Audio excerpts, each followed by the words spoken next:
Hello' everyone, এই মই যে পিঁয়াজৰ ফুল দেখাইছিলোঁ, এয়া গুটি হৈছে। মই এতিয়া কাটি মানে কালেকশ্যন কৰি ৰাখিম, যাতে মই অহা বছৰ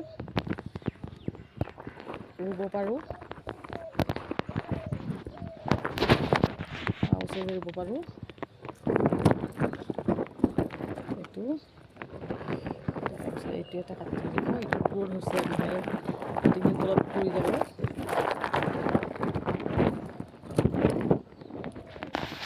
এইটো এয়া দুটা ছিঙিলোঁ। দুটা ছিঙি মই এতিয়া ৰাখিম, এইটো শুকাইকৈ ভালকৈ কালেকশ্যন কৰি অহা বছৰ যাতে মই পিঁয়াজৰ পুলি ৰুব পাৰোঁ। এই গুটি হৈছে, এইয়া ক'লা ক'লা গুটি হৈছে যে, এইয়া এইটো ক'লা ক'লা গুটি। এইটো এইবাৰ প্ৰথম দেখিছোঁ দেই ফ্ৰেণ্ড, পিঁয়াজৰ গুটি যে এনেকুৱা হয়।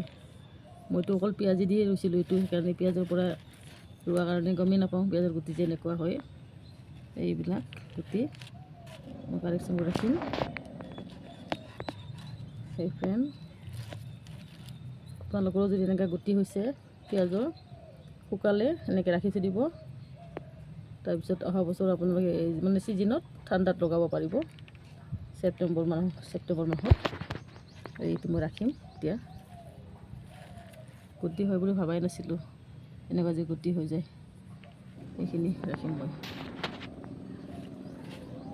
এইয়া ফ্ৰেণ্ড, আৰু আছে মোৰ তাতে পিঁয়াজৰ গুটি, সেইখিনি পূৰণ হ'লে মই আকৌ ৰাখিম। এইয়া এনেকুৱা মানে কালজিৰাৰ নিচিনা দেখাত গুটিকেইটা হয়। ইমান ধুনীয়া হৈছে গুটিকেইটা। এইকেইটা মই ভালকৈ ৰাখিব লাগিব ফ্ৰেণ্ড। এইটো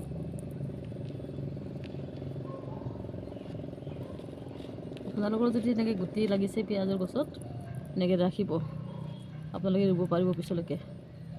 এইয়া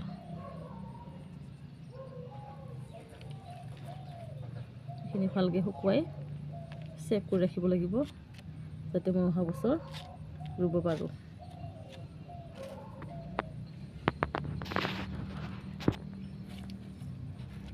এইখিনি ধুনীয়াকৈ হৈছে।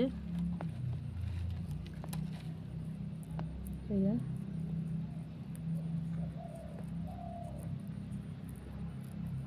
হৈছে পিঁয়াজ।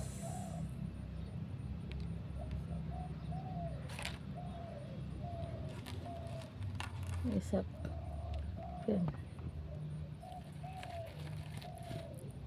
আৰু বৰষুণ দি আছে, বৰষুণত যদি পানী পৰি থাকে পচি যাব। সেইকাৰণে এতিয়াই ভালকৈ ছিঙি শুকাই ৰাখিব লাগিব, কাৰণ সদায় ৰাতি ৰাতি বৰষুণ দি আছে ফ্ৰেণ্ড। আজিৰ ভিডিঅ'টো ইমানেই ফ্ৰেণ্ড, বাই।